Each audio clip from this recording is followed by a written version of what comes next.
Hi guys, welcome to How to Solutions YouTube channel. In today's video, I'm going to show you how you can fix Instagram black screen problem. Before getting into this video, must subscribe to our YouTube channel and click on the bell icon. So the first step you need to follow is to open Play Store, and if there is an update, you need to update your Instagram application. As you can see that there is no update, then you need to go back and open settings.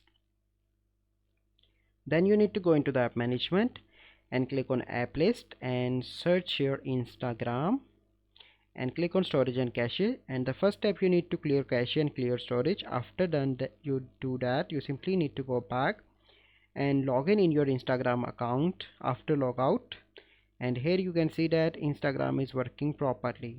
So by following these steps, you can easily fix black screen problem on Instagram. I hope you find this video helpful. If you find this video helpful, must like this video, subscribe to our YouTube channel for future videos. We'll see you in the next video.